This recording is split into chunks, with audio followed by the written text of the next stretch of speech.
Welcome to a brand new episode of Load In, Load Out, a Toy Story podcast recorded here at the state-of-the-art Kindercore vinyl pressing facility. On this episode, Cash and special guest host Hunter Pinkston sit down with the South Carolina duo known as Boo Hag. Topics of conversation include, but are not limited to, backing up pacifist door guys, the rule of two, or the exhaustion of having to talk to another person, plus we check in on the health of the humble house show. Enjoy!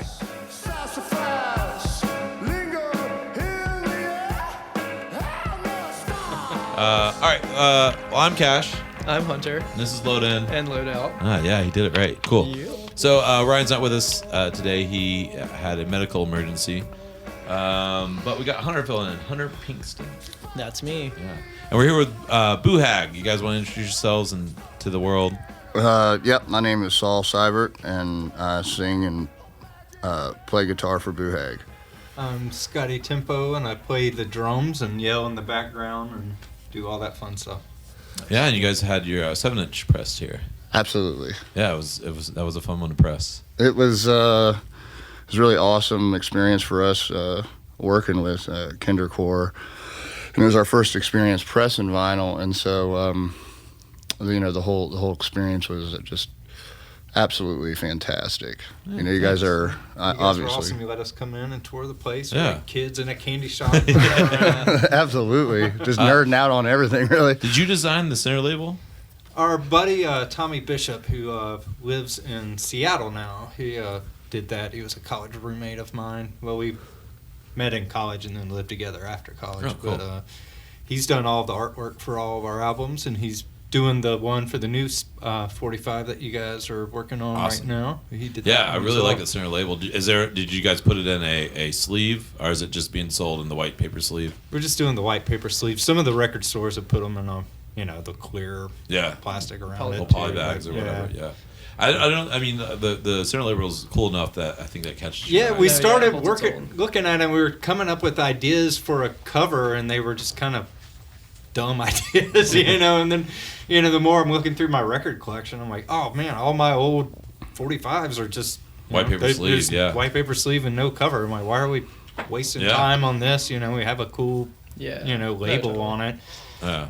Why are we wasting our time trying to come up with something stupid for, Yeah, I for a remember- cover? Remember those labels coming in, and I was like, oh, these are really cool. I mean, like a lot of center labels there are some that are not so great, but, sometimes Yeah. it's like there's almost a disservice done to the 7-inch if there's a cover on it, because some of the center labels are definitely... Yeah, it was awesome because we were tossing ideas with him, and we sent him the song names, and he sent me just a photo of the old crab label. I don't know if you've seen that. It's that same yellow and red with just giant crab shape on it. And he's like, how about we rip this off and do that? I'm like, oh man, that's perfect. It's amazing, actually. Yeah. Like, that's really cool. I mean, rock and roll is ripping things off Yeah. anyway, right? Always, always. Yeah. But it's also, kind of, I think, emphasizing the simplicity of, what was happening, in the early,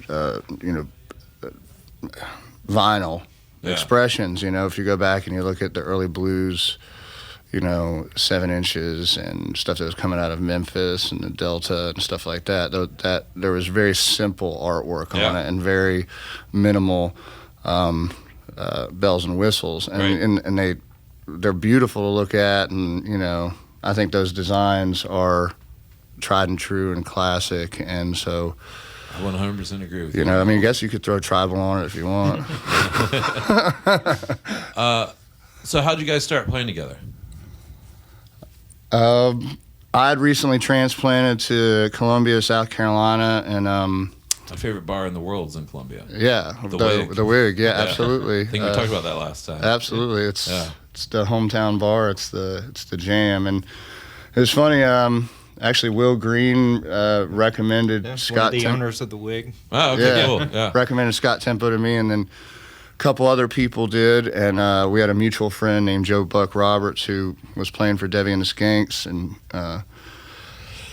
Scott was the original drummer for that band, and he said, hey, this guy's looking for a drummer, and we met, And make a long story short, drank some beers on the porch and got introduced. Right. And I don't know, we haven't done. It was a blind date. It was kind of fun. It was absolutely a blind date. It was us, Joe, and some random homeless guy kind of shows up and starts hanging out and drinking with us. On the porch. He ended up being the bassist. Yeah. No, but he is on our album The Further. We got drinking with him and talking with him, and finally just started recording the conversation with him. And what a fucked up guy's a character, and he just starts spewing off, a 10-minute rant about every beer and every liquor that he's ever drunk, and going out in the woods to take a dump and losing $8,000 while he was out crapping in the woods.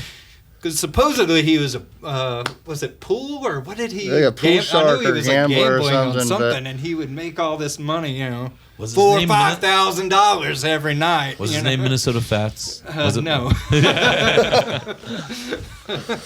But yeah, we met, and then I think that was just a really kind of, it was, we got together and we practiced a few times. I don't even know if you call it practice. It was like, let's just kind of make noise. And I had come with, several songs, and we just kind of fell forward through the whole goddamn thing, really just kind of... just locked in. Just locked in. I think that we tapped into something that was really...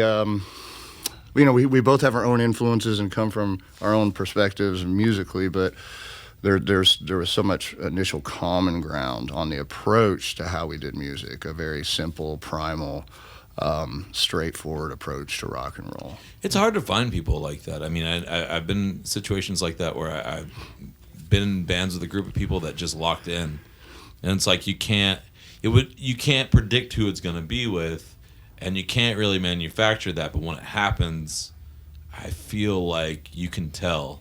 Like you can tell which bands are kind of that way, where like you can tell like these people really understand how to play with each other. Well, it's funny, we had a bass player at first, and I think that kind of got us off the ground and kind of running, and then when that kind of didn't work out, it was, we were kind of sitting there like, well, we kind of practiced, just the two of us a lot of times anyways. What's the difference? Let's right. play these shows that we already have set up. Of course. Play those and we keep on going, and the more we did that, it was like, Don't really need now the other guy. putting a bass player in would just seem kind of weird. Right. We've had a couple of people, especially in Columbia, hey, we want to play bass with you, and it's like, well, no, it's just awkward. I don't even know. I mean, don't fuck with it, because I think that when initially when we became a two-piece overnight all of a sudden, and then I think that people that heard us as two-piece were like, wow, that's got this kind of uncomfortable space to it that for whatever reason lends itself to a great listening experience. And so I'm not sure either of us in our own at that moment in time had the wisdom to go or the foresight and said, hey, no, this is it. It was more like we fell into it. Right. And we had to perform these shows as a two-piece. And so then at that point it was just like, well, fuck it, man. Like we started working like hard and developing and branding and becoming what Boo Hag is as soon as we were dialed down to just Scott and I. So. Yeah.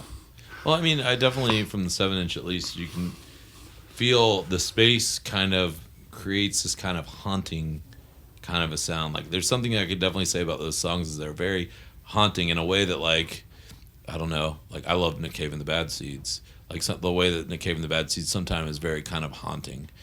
Probably that space has something to do with that, I would say. Yeah, that's been the thing with me, because I know a lot of that space was filled before, because Right. it had like a bass riff or something in some of that space. Well, that's gone now, so it's just empty, and it kind of Lingers. I think it creates the sound a little bit more. Well, did you guys stick around Columbia for a while, or did you immediately try to get some shows out of town? I think we kind of started hitting out the road kind of right after we became a two-piece, because it was kind of like that push to show people we're a real band. Right. And also, as a two-piece, it's much easier to travel. It is. It's a lot easier. It's definitely easier to travel as a two-piece. Still pretty hard. We often we're like, that's the crazy thing. Like, there's a lot of times when I'm like, can you imagine, dude, if there were more of us? Yeah. Like, it'd be fucking hell. Or Yeah. more gear. You know, I mean, Yeah. just like talking to a third person about this sounds Right. exhausting to me. Yeah. Friends who are in bands with 5 or 6 people, and I'm like, how do you even? Like, how do you Get like that each many other at people all? together Like, in a there's room. like, I think that's part of that thing I was talking about. Is you got to find it. You know, it's like you can find the best player in the world, who's the best guitarist or keyboardist or bassist or drummer or whatever. But if you can't get along with them on the road, you can't be in a band with them. You know what I mean? And there's that whole thing where it's like you can always teach someone to get better at their instrument and play the way that you need them to play. You can't always teach someone to get along with you on the road. You know what I mean? Like, that's one of those things that, like, the first time a band goes on the road, either they're going to do well or they're never going to be a band again after that first time being on the road. That will be it, you know? I know so many bands that have broken up after their first time on the road for more than a week or two because they can't get along.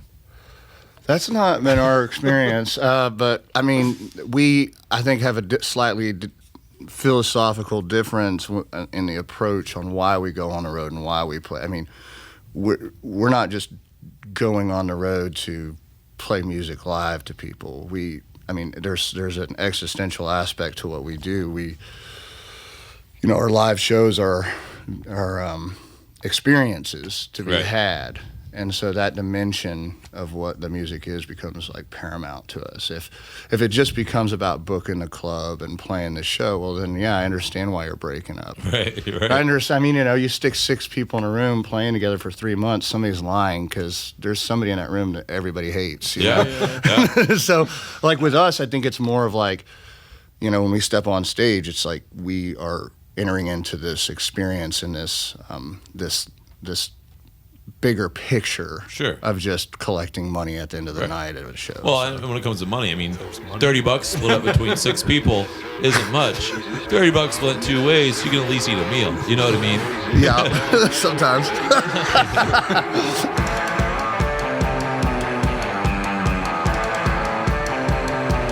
This week, we'd like to feature Girls Rock Athens. Girls Rock Athens is a nonprofit organization dedicated to empowering girls, women, trans, and non-binary folks of all backgrounds and abilities through music education, creation, and performance.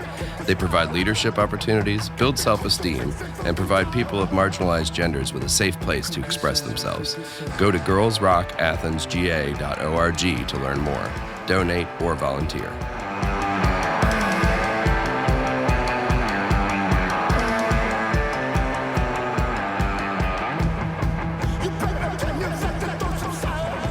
Drink tickets, but I mean that's another Good aspect hope. that we talk about a lot is people don't realize. They think if you're in a band and you're on the road, you're making money, and it's like no.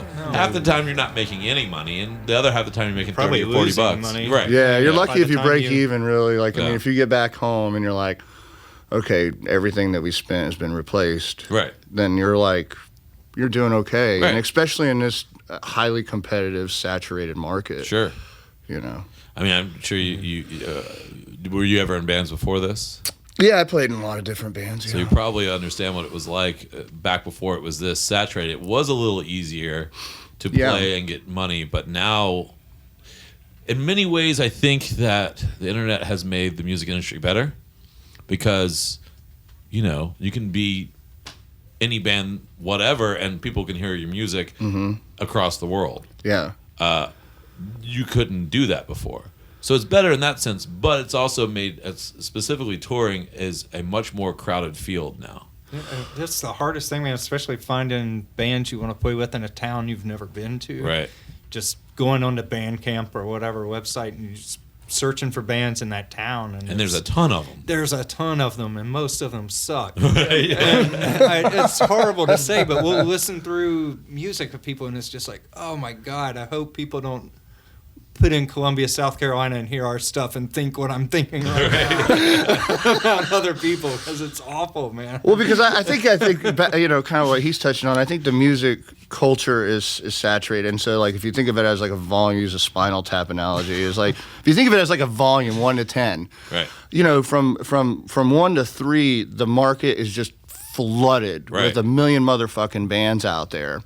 But most of them don't play live. and most of them are like really fucking bad. Yeah. They're horrible. They're shitty bands and Yeah. sometimes shitty people. But Sometimes Then- great bands with shitty people. But the good thing that the Sometimes internet great people with has shitty done bands. is it's made it accessible for everybody, but it's forced the artists that are really working at the craft and really in the racket to turn the volume up past 3. And you're in control of that now. Right. So you can sponsor ads on social media, or, you have a lot more control right now. Where I think back before it was kind of like, you're pitching your stuff to these like mega labels and thinking, Right. hoping that somebody's in the back watching you and scouting you out, and that's just not the fucking deal. Or even spending money Yeah. to actually send the clubs that you want to play a CD because you can't just send them a link via email. Right. So it was like that also limited who could do it, is because like that actually takes some money, and not that much money. You could, pretty much anyone could afford it, but it takes effort. Yeah. Like, are you gonna actually put together 50 CDs, put together a press pack, and send it out to the clubs? Because that's where you kind of cut the shaft, the chaff or whatever. No, that's exactly right, man. I mean, the touring will separate, Absolutely. the real McCoys now. from. Oh yeah, absolutely. It'll You think reveal you get your along- sin. It will show Yep. you your sin. Like, That's a fact.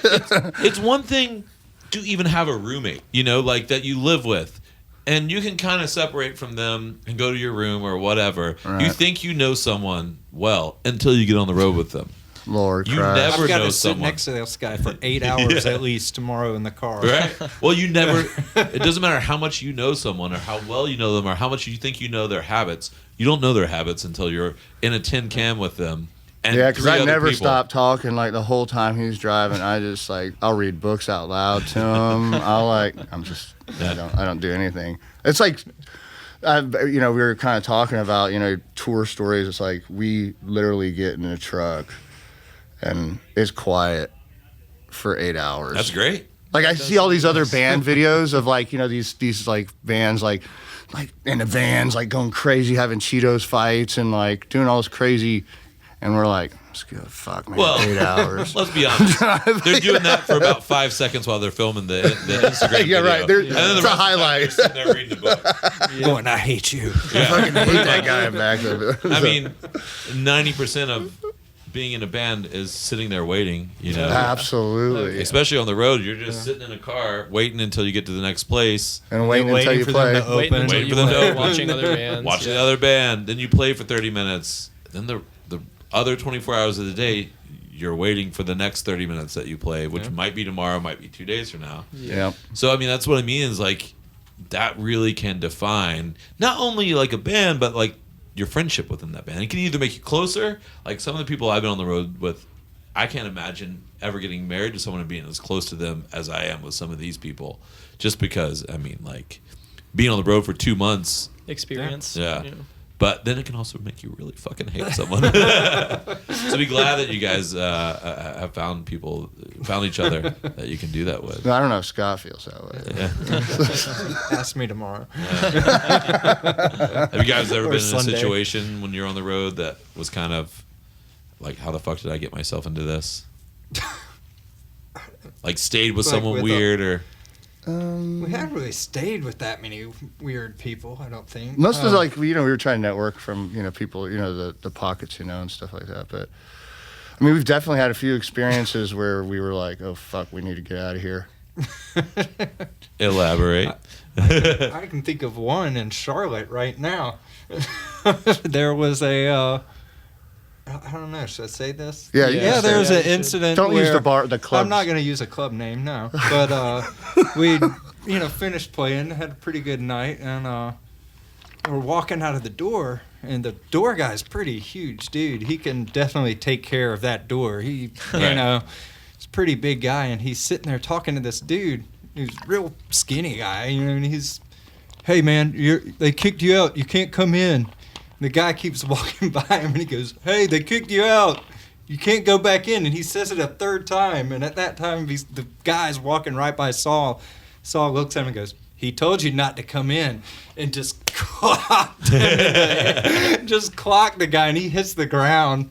And the bouncer's just sitting there. He's like, "Man, we're pacifists here. What are you doing?"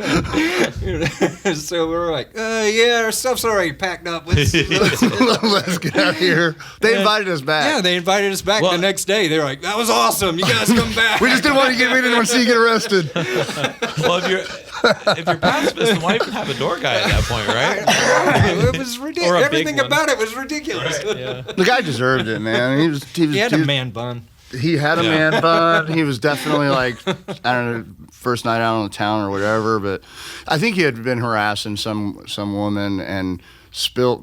I wouldn't have hit him, but he spilt when he was coming in, he spilt my beer on me a little bit. And I was like, man, I knew the situation. It pissed me off. So I was like, these guys aren't handling this. I'm your Huckleberry. Yeah. You know, I'll knock you the fuck out and not think twice. And so I did. I mean, This guy's like, let's go. Let's get out of here, man. We got to go now. I've run door before, so I definitely understand that situation where it's like, I mean, I don't particularly like fights myself, but sometimes no amount of talking is going to do the job. There's like there's a level of drunk, right? You know, that just is like surpasses all ability to like make common Communication. choice. Sure, yeah. You know, but yeah, I mean, we're like typically pretty docile. I mean, we're innocent Henri. We might end up on the roof at the of the club at the end of the night. We might pay for fast food with money that's been torn in half and get in a fight with the checkout lady and realize that we're probably on our way to jail. Over a $5 Crystal Burger. Did you have both halves of the bill? We did, but she did at took one it and then point. lost it and then denied that we had given it to her, and then I got belligerent with her. I was like, I gave you two halves of that $5 bill. Just tape it back together. Yeah. She claimed didn't not to have the she other claimed half. not to have the other half. You see what I'm saying? So what happened? Some bullshit. She gave us the half back, so nobody has the full half of the $5 I have bill. the half of the Did you get the $5 bill burgers? at home. Yeah, we had to give her more money. We used a though. card or something, didn't we? I don't remember. We switched from cash to card. But you got the burgers. We did, and we avoided a free meal that we did not want. Yeah. Yeah, free night to stay. You didn't have to worry about finding a place to stay that night, though, right? No, not at all, not at all. So. That's what happens when you stay too far from the club. Or you try to, we can make it to this other place and stay after we played all night. Yeah, like halfway that's between an there and hour somewhere away. else, Like, yeah. oh no, that's an awful idea. That's the key thing I would tell anybody that's like, you know, starting a tour and starting to, you know, be away from home and on the road and in the clubs at night. It's a racket to begin with, so you got to know that you're going to be in the club. Don't lie to yourself. You're going to be in the club for 4 to 6 hours. Right. And the predominant thing to do at these clubs is to drink. Right. And so you have like 1 or 2 bad experiences and you realize, you know what, man, it's just fucking wiser for us to like book something that's like 2 blocks away. Yeah. And if we can keep our stuff near the club, we will, but just to be as close to your destination as possible. I mean, so much of it's really unrealistic. I get it. Like, you know, it's 2:30 in the morning and you've had 12 beers in you, and I mean, what are you going to do? But and especially as musicians, Right. you know, stuff. So you have to like be You got you got to be smart and wise about it, We man. hear horror stories Yeah. from friends of ours who play on the road, and they'll try to drive 4 hours down to somewhere else before they stay, you know, and then they're like, yeah, we woke up on the side of the road and didn't realize how we Oh, yeah. parked where we were. Yeah. And, you know, you're like, Jesus. We save those experiences for in-town shows. Right. Our in-town shows are absolutely insane. it's You also- just don't do that. It's one thing to, like, get in trouble, get too drunk when you're in your hometown. But when you're in a place that you don't know anybody, Yeah. No, you don't want to mess with that. no, you don't want to get too drunk to get to where you're going to get. Or if it's far enough away, like, who knows what could happen between the bar and the place that you're staying. I mean, you know, anything could happen. Anything could happen walking from here to downtown like I do all the time, let alone if I was in a strange place. Yeah. Absolutely. So, yeah, absolutely. I think I think you're on the money with that one. Well, I mean, I think that there's probably some bands that maybe walk away with a few extra, you know, dollars in their pocket than we do, but we're fucking I would hope safe. they do. You know, we're fucking safe. You know, yeah, dude, Jesus Christ, man. So, well, have there been any shows where it's been like? I mean, I'm sure there's plenty of shows like this, but one that sticks out where you're in the middle of it, and you're like, "This is why I do it." Like one of your favorite shows that you've played. We've played some awesome house shows recently that, just kind of reinforce that, this is why you do it.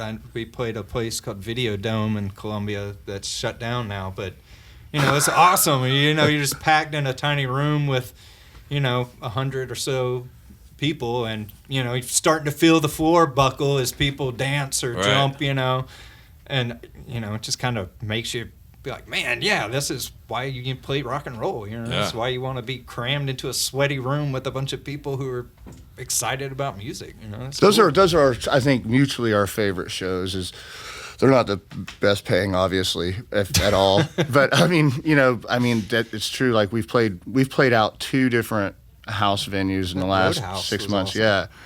And, you have people hanging from banisters and, like, I mean, people running around, literally, and fires being started and, like, couches being set on fire and people half naked running around and, like, or naked. And, you're in the middle of this and you're performing and there's something that's just... That, to me, is better than, a bar show. Absolutely, because it reminds you of, like, when you were starting. I mean, I'm old enough now. We're in our 40s, and so it's like... I'm right behind you. It's like growing up and like doing the punk rock scene and like going to the house shows because that's all there was. Right. There wasn't like rock and roll clubs when I was growing up. I mean, I'm from New Orleans, so we had more of them, but it was more jazz blues But you went to those shows as a kid and there was electric. Right. It was just dope. Just straight dope, right to the main vein. Like when you heard those punk rock, or those rock and roll chords being hit in that small room and everybody stinks and everybody's like goes just fucking ape shit, as soon as all that stuff hits. And you're just like, yeah, that's it. I think there's a difference between that and not only a club show, but even bigger shows where it's like, this sounds insulting. I don't think it is, but it's like, you're like, oh, I can do that. As an audience member, as a kid growing up and going to those shows, it's like, oh, I can do that. Mm-hmm. Like, I won't play the music the same, and maybe I won't be as good as them, but we're at a house. Mm-hmm. Like, I can do that. It's like what I was saying to Hunter earlier. I was talking about the difference between someone who gets into music because, they want to have a party and someone who's a lifer. I think shows like that are the ones that create the lifers. Is when like people have these experiences, you can't really have that experience somewhere else. You can't have an experience like that at a club, really. Sometimes you can, but definitely not a big club. Like you're separated from your audience at that point, and there's not that kind of. It gets harder and harder to connect, I think, with the audience the larger the venue is, and that's forced us to. Actually, I think that our bigger shows, when we're in bigger clubs, are a little bit crazier for us on stage because there's an effort to bridge the gap there, between the monitor and the stage, and then the crescent that forms that nobody wants to penetrate with their arms folded and fucking nodding their head and with their skinny jeans on and pale face and all that bullshit and rigmarole. I hate that goddamn thing. The what? But anyhow. Rigmarole. Oh, rigmarole, yeah. So I think what we've done is we've just adopted, like, the bigger the show, the more chaotic I think we end up becoming. Where with smaller shows, it's like that shit happens on its own. So you get to just participate in it, rather than try to like spearhead it. Yeah, absolutely. Because people are scaredy cats. Yeah. It's true. I mean, I feel like I've been on both sides of that. I'm that guy. I'm a hypocrite, man. Yeah, well, I mean, as I've gotten older now, like I'm just, especially when I get off work, I'm just tired. But there are times whenever I can be, shocked into it. And on the other side of it, I mean, I've been the guy who's, set places on fire and like. Falling through plate glass windows playing and stuff like that, which I think like people who know me would find that shocking, but you get up on stage and you're a different person. You can be. Yeah. You can be, absolutely. So yeah, I definitely think, I think it's getting as much easier as it is to tour now. I think the house shows are starting to die. Do you feel like that? Do you feel like They're what now? the house show scene is starting to die a little bit? I have no idea. I feel like it maybe in Athens, but other places not so much. Not so probably. much. There's a lot of house shows in Atlanta, it seems, and then like you guys were saying, to play 2 house shows pretty recently. But maybe it just depends on the town. I think sometimes, really, to be honest, it's also demographic, like awareness, and that the older you are, it's just natural unless you're intentional about penetrating different subcultures. Sure. You won't even know they exist. Of course. Right. And so for us, it's been intent. We play this sort of rock and roll stuff, and if we're not careful, all of our friends are just going to show up, and they're all like 40, and then it's like you're like, well, you're not dad rock, but you're definitely trying to reach in a broader demographic, and so to be fairly intentional about seeking those things out to try to find those. Like there's bands that come out of Columbia, and that's all they do is they tour house shows. Yeah. And they're gone for like a month. I think it's probably bigger in the hardcore scene too. No, definitely, yeah. And I was gonna say, I think that for me, like when I moved to Athens, it's more accessible to play clubs here because there are so many. Like with it being a college town, and most of the people who live here that go to shows are gonna be old enough to go to a club. But in Atlanta, with it being just like a major city, there's so many kids that want to go to shows, so it like forces house shows to happen, or like DIY spots, as opposed to Athens where it's like there aren't really that many people who are under 18 that like. I mean, maybe there are, but it doesn't seem like there are as many that would want to go to shows because like everyone can just go to Flickr or wherever and go to a show. That's true.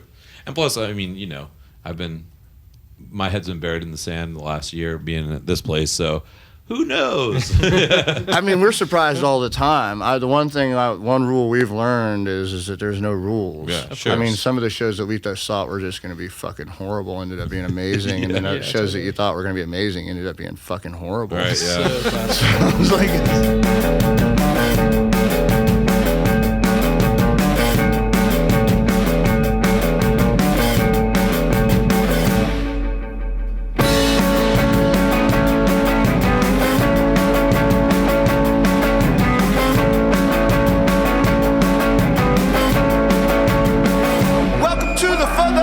Face painting at a show we did recently. Oh my God.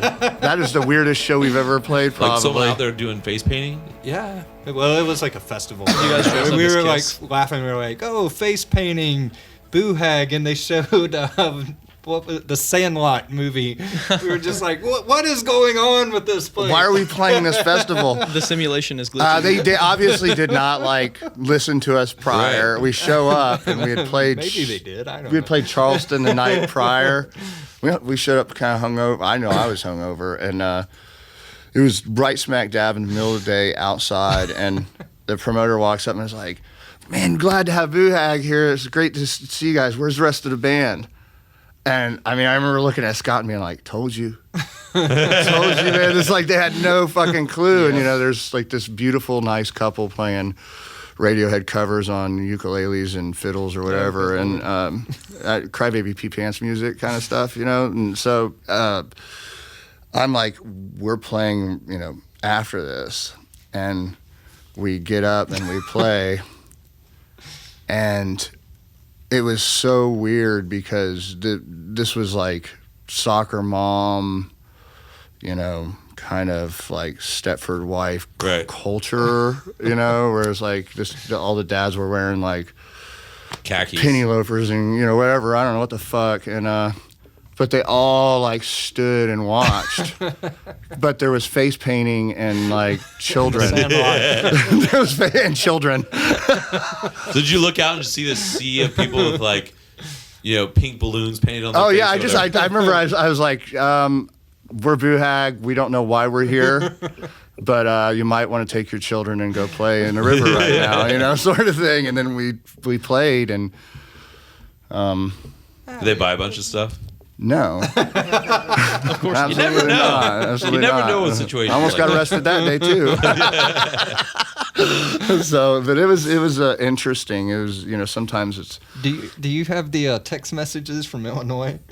Oh, there's all kinds of crazy. Wait, what happened in Illinois? We've had children leave our shows crying. And I mean, we don't use any props or antics. I mean, there's no but we got from the last show we played in Illinois, we got this text from a friend of mine whose daughter went, and she said, I had to leave the show. My daughter had to leave the show because she thought you were possessed and was unsure of what was going to happen. How old was his daughter? I've sat with the daughter before I played the show. That was so fucking weird. She was 15, man. I scared the shit out of a 15-year-old little girl, man. The text said something like, I'm pretty sure she almost pissed her pants. That's what it said. I'm pretty sure she might. That sounds like a successful show to me, then. Sure, yeah. It made the drive to Illinois worth it. Yeah. It did. It was fun. And then the last, when we played that festival. Wait, before someone shocked at 15. My daughter is about to turn 15. I can't imagine shocking her, any of her friends in any way like that. That's crazy. My daughter's 15 and she thinks my shows are ridiculous. No, she likes them, but she dad rock. Does she? No. She listens to. I don't know. Yeah, do you have the same kind of thing that I do, where I grew up playing music and touring my whole life, so she doesn't want anything to do with the kind of music that I listen to at all? She just is. I think coming into her own, and I don't like 21 Pilots. Of course. I mean, I don't know. I mean, it's one of those things where it's she has really. The other day I walked in and she's listening to The Cure I can get down she with plays some Cure. several instruments, and so she's very progressive. But I think due to her peer group and wherever she's at and whatever's hot and popping right now and pop music, it just is accessible and falls on her plate. Right. And so, but I just find it absolutely depraved. Yeah.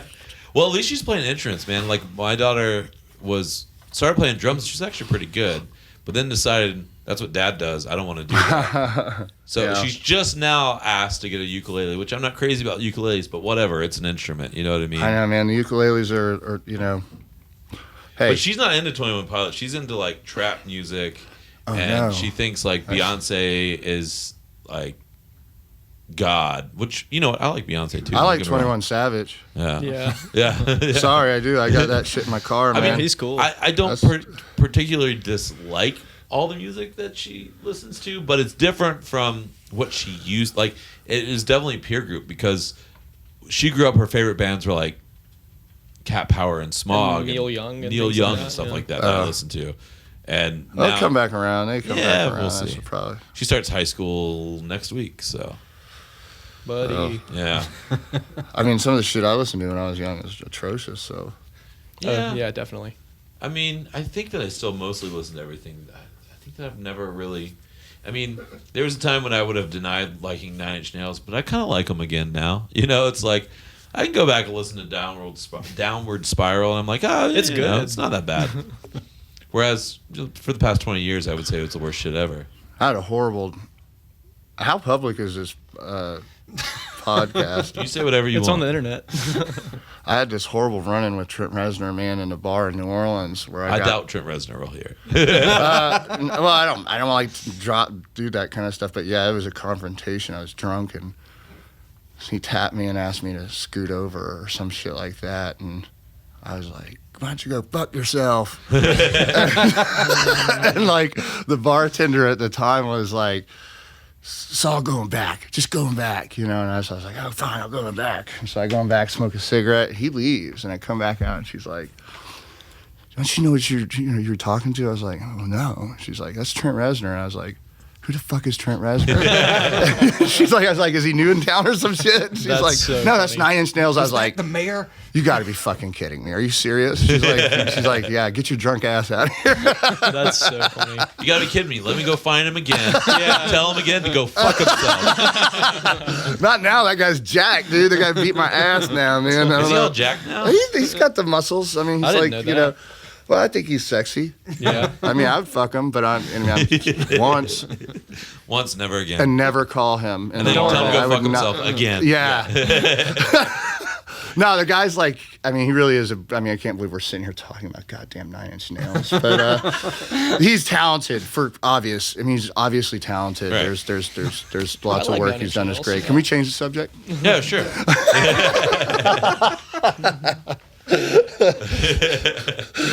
Another thing I like to talk about a lot is food on the road. You guys I had the worst pork chop of my life. Oh, yeah? In Indianapolis. Oh my God. That was so. This is the best that food. was the most depressing thing. We go into this diner, walking distance from my buddy's house. She's like, well, actually, no, she didn't recommend us. Nobody recommended this place to us. We ended up Scott. there because everything else was closed at this. We're trying to get up early in the morning or something. And God, this diner, they had 2 menus for the entire diner. They handed them to us. 2 menus. And then she's like, hey, I'm going to need those back. Those are the only ones we have. Like, what? Like, what? And other people are sitting down pissed off because they don't have menus. Like, there's such thing as a Xerox machine? Like, I don't know. Write it down on notebook paper for the day or something. That's even like, would be cool. Big. Just like handwritten on a notebook paper. Yeah. I'm like, this is going to be a great breakfast. Yeah. Right. Oh, it was not. It was like Mama just cooked this breakfast or some shit. But it was. It was not. It was the worst pork chop ever. Like, how do you mess up a pork chop and eggs? Like, and they served us with no silverware. And how many forks were there? There was only like so many. Silverware. We're like, what? Do you only have 2 forks too? Like, come on. They gave us, and we're sitting there looking at the fucking food, and there's no silverware, and we're like, Was this like a 2-table restaurant, or was it like a sizable probably restaurant? The size of this room. It was, probably it was maybe a little bit bigger. Tables, a little bit more. I couldn't imagine it staying open much longer. It's been open for years, though. I think it's been there for like decades. Oh my! I actually took 2 bites, was sick. What did you get? What did I get? I don't know. It was biscuits and gravy. Okay. It was biscuits and gravy. That had to at least looked been like okay, the right? No, it wasn't. It looked like the starchiest. You could taste the dough, like the mix. Oh. You could taste the mix in it, man. And I walked outside, threw up, smoked a joint, came back inside, and I'd thrown up in the restaurant too, I think. I was like, I gotta go, man. I go in the bathroom, throw up in the bathroom, come back out, sit down, they give me the food, and I'm like, take 2 bites. I'm like, I gotta go outside, throw up again. Take care of the nausea. Well, it'd be funny if that's like everybody in that town's favorite restaurant, Like, just this weird place where, like, they never invite us back. Right, yeah. Anybody who comes from out of town is like, this is awful. Yeah. It's like eating a football. But Scott likes, Scott is like a home cooking guy. If there's meatloaf on the menu or, like, fried chicken or collards. Like we're both big. I'm with you on that. We both love soul food. Anytime we can get like some really good, Southern cooking, we will always opt for it. But I think our go-to is probably every other band's go-to at 2 a.m, and that's just like Crystal. No, Waffle House. Waffle House. I was going to say Taco Bell. Is probably the place we go. Just solve the remedy of hangover. Yeah, there's Waffle House, and we go to. There's a diner in Charlotte that we go to a good bit. I'm trying to think of the name of it. Is it Diamond? I can't remember. I'm going to say the wrong name now. Is that the one where you get the meatloaf? No, I don't think I've had meatloaf there, but I do like meatloaf. I bring this up a lot. Well, it's stuck with me. I eat cheeseburgers. Yeah. I think I always look for Southern food when we're on the road, or barbecue if we're down in the South. We like barbecue. We'll do barbecue. There's a good place called Doggone Good right near where you guys are playing. Right. And it's open until like 2 or 3 in the morning. Super late, always, yeah. It's a really good barbecue, yeah. That's one thing. It's like barbecue places one close straight early, a lot of them. This place open until 2 or 3 in the morning. Yeah, they got their market. Yeah. Oh, yeah, they know. They know what they're And doing. you would think, like, because it's open until 2 or 3 in the morning, it's not that great. It's pretty fucking good. There's a chicken place next door to the Monstercade in Winston-Salem that was pretty amazing. Is that the one with the hot chicken? Yeah, they had this That hot fucked me chicken. up. You loved it. Man, I felt like I'd eaten Hades. My stomach went into like the ninth. Did you happen to do that right before you played in Illinois? You scared the girl. Oh yeah. No, I remember that. It's like I walked in and Scott's like, "Hey, we're on," and he looks at me. He's like, "Dude, you are so completely baked out of your mind, aren't you?" And I was like, "Yes, let's play." He's like, "Your eyes are as red as the devil's dick, man." But yeah, we eat it all on the road. We eat it all on the road. We don't actually eat it all on the road. That's disgusting and horrible, and we would never do those sorts of things. I mean, that's, again, half of being on the road is sitting and waiting. The other half is eating. Where you're gonna eat. Ooh, yeah. There's a biscuit place in Chapel Hill too that I just thought about. There's like a little roadside. You go through the little drive-through. It's like just a little. It's not a cart, but it's a little like shack building. And just a drive-through around it. Oh, I have some friends who live there. I feel like that sounds familiar. I can't remember the name of it though. But those biscuits are awesome. Yeah. I'm hungry. Yeah. I kind of am too, honestly. Yeah, all of a sudden, this interview's going to have to go quick. We just ate, but I'm hungry again. Is there anything that sticks out that's like, fucking, this is crazy? This happened to us and we almost died. Or this happened to us and we did die. It was amazing. Yeah. I think that the amazing thing is that it just works. Yeah. Really, for me.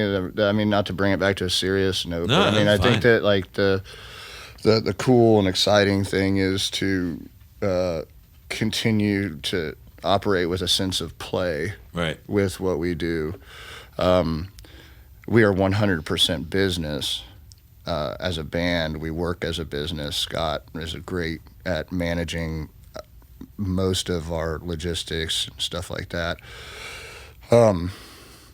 But the cool part and the fun part and the amazing part, the part that continues to kind of bring me to my knees in awe of it all, is that people ask us to come back and play. Right. They buy our music, right. And that we're afforded the opportunity to do those things, where I think a lot of bands work very hard and don't really see some of that. Sure. Where we've been very fortunate. We have great fans, people that come out and see us and support us. And Columbia has been just absolutely amazing. I really love that town, actually. It's a town that has its quirks just like any other town. Sure. But as far as we're concerned, they've just treated us beautifully. Well, I think that there's something about the Southeast Corridor right now that is the place to be. I mean, like, I don't want to talk too much shit about New York City or LA. I mean, I have friends who live there and I love them. But I don't really. Screw those guys. Yeah, I don't really understand as a band or a musician why you would want to live in those towns right now. Oh, you can be a small fish in a big pond, or be a big fish in a small pond. Yeah, except for where you want to get your start is ultimately where you have places to hit town to town around. Well, that's what I mean. It's like the Southeast, right, like within 6 hours, there's a ton of places to play, a ton of awesome places to play. Well, you can play in Florida, or you could play clear up to Virginia in 6 hours. Really, right. I mean, if you think about it, I mean, it's not over to like Louisiana, and Tennessee. This whole corridor right here, I think, is a really good place to be a home base for a band. I mean, like, you don't have to pay $3,000 a fucking month in rent, like you would in one of the big cities, and then have to pay another $1,000 for a practice space that you can't use, and then you can't get your equipment around because you can't afford to have a car there. Of course. Yeah. Well, I think another thing to point at is just like it's easier to network. Like, we fell upon Kindercore through John Furr, who lives in Columbia, who plays with my brother Easy Shakes, and then we've played with She He He a couple times and networked with them, and so networking becomes easier because the convenience of being 2, 3, 4, 5 hours away. Right. Of course. You're able to the on ramps are more accessible. Sure. So we feel pretty fortunate to be working alongside, anybody that is is doing the goddamn thing. Yeah. And you have plenty of people doing it out of those towns. Yeah, absolutely. And I think that one of the reasons that we're doing okay as a pressing plan is we're all from bands. So the first thing you learn in a band is how to fucking network. Yep. Yeah. Because if you don't know how to do You can that, hang it up, baby. you're not going anywhere. Yeah. Unless you happen to be one of those few lucky people who just hits it. knows the right people or whatever, automatically. But yeah, I mean, it's all about networking.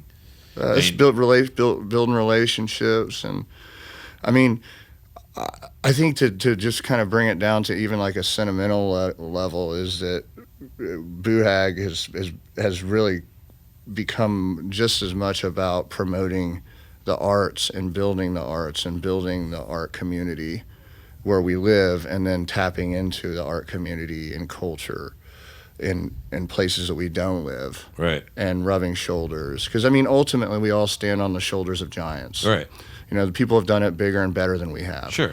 And so you want to stand next to those people, even if it's in their shadow. You really want to be a part of that zeitgeist, And so I think that the southeastern corridor is primed and pumped and ready for.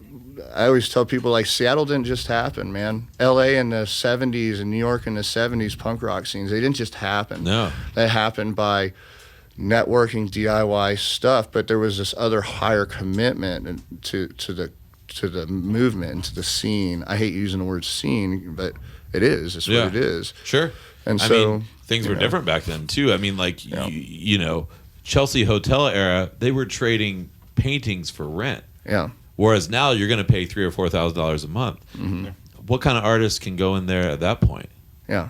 You know what I mean? So part of the community and the scene is also like it's building each other up, but being able to do that. Of course. Well, it's holding hands with people that and that have gift sets and talents that you may or may not have. Like I think in the beginning we were like, I know I was a little proud, and would be just like, I don't know if we can really promote ourselves this way, or I don't know if I can ask this person for this. But now it's like, you build a relationship, and it's like, you just learn to be bold about building the community, because you're only as strong as the weakest link, and so you got to make sure that weak link is at least doing something. Right. And we just pour into it as much as we possibly can, and one of the ways you do that is bringing alongside artists that may not have the exposure that you have, and setting them up. Because people did that for you. Absolutely. You have a shelf life, and your job is to replace yourself. Yeah, I mean, they teach you that in business school. It's like your job is to replace your position with somebody that's going to be as good as you, if not better. And so playing the house shows and playing with some of these younger bands and stuff, I mean, I got to be honest, man, I feel like a grandpa up there, like fucking dominating it. But no, but it is about like, bringing as many of those people along so that they're doing it long after you're fucking gone. I mean, the best example I can give, and I've talked to Bill about this several times, is whenever I was a kid, Manor Astroman was the band that did that for us. They did that for me too, man. Yeah. That band was like life-changing for me. So many, they I think those guys, and some of them live here, have, guys and girls, have spawned so many other bands, because I remember whenever I was a kid and we would always play with them when they played in Florida. We played some shows with them and stuff like that outside of Florida. But if it was not an all ages show, their sound check would be a show for kids who couldn't get in during hours. So they would have a show for the kids who couldn't get in. And that stuck with me so hard. And beyond that, as a young band, I mean, like, I used to get postcards from them when I was like 16 years old. Who the fuck does that? You know what I mean? Man. I've still got a crush on that fucking band, dude. Like, I mean, I was listening to it the other day, like, Destroy All Astromen, and I was like, this album did so much on so many levels for kids that were... That's what I learned to play drums to. Put the headphones on, Destroy All Astromen. I can play every beat of that album without listening to anything else, because that's what I learned to play drums to. You can listen to Boo Hag and you'll hear me like straight up fucking robbing their ass on... I'm not taking their riffs or anything like that, but I'm like definitely like have been basting in their work for a lot of years. And And I was able to see Mean Queen recently. Oh yeah, with Sam. Yeah, and I mean, this is like you see all these offshoots of this stuff, and it's just fucking amazing, you know. And so we feel privileged to be able to, like, even be remotely affiliated with those artists and that music. But because I think growing up and having big bands that, like, they were my favorite band and they were so nice to us, you know what I mean? Seeing that happen, I feel like I've always felt, because they did that for us, felt the need that I need to return that to other bands as well. And I think it's what, when you talk about a scene, I don't particularly like that word either, but it's what fosters that kind of thing. Yeah. You know what I mean? Well, I think all that tough guy shit and all that, like, that attitude just needs to go. I mean, I'm an asshole, and if you catch me on the wrong day, I mean, I might have some words to say to you if you're being unfriendly. But I think ultimately you really do have to have a larger commitment than just your like band. You have to, you know, really pour in and tie into the people relationally. So at the very core of it, music's about communicating, you know? Absolutely. So if you're not able to communicate and keep that communication going with other people and helping them communicate, then what the fuck are you doing, you know? Yeah, man, get the fuck out of the way, baby. Yeah.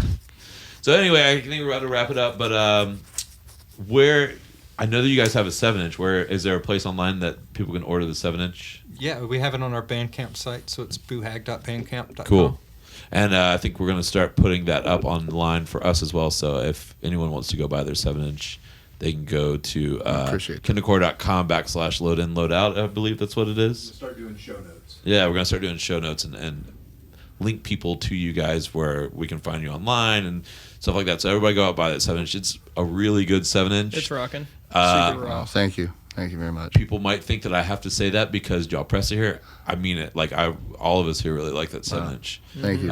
It makes sense that it was influenced by Manor Ashran because it's one of my favorite bands. So, but yeah, and you guys are going. I'm gonna come see you guys at Flickr tonight. So, anything else you want to tell people before go find you anywhere else? No, Bandcamp. You guys on Spotify? We're on Spotify and all of that too. Cool. iTunes, Amazon, whatever. All the streamies. Yeah. Well, thanks but for. we like Bandcamp because it comes straight to us. Yeah. The money gets to us a lot faster. So. Yeah. A little bit easier. I mean, you know, people give me shit because I like Spotify. It's like I'm not going to listen to records in my car. Yeah. You know what I mean? Like I can't play a record in my car, so I'm going to listen to Spotify. But I pay for it, so that means that my plays more money goes to the artist. Look, everything counts. Yeah. Well, thanks for stopping by, y'all. Thanks for having us, man. Yeah, Appreciate it. Yeah. Thanks for listening to this episode of Load In, Load Out, a tour story podcast produced by me, Bill Fortenberry. Our associate producer is Alex Scarborough. Our public service announcements were written by Matt Lewis and Lydia Brambila, and our hosts for this episode were Cash Carter and Hunter Pinkston.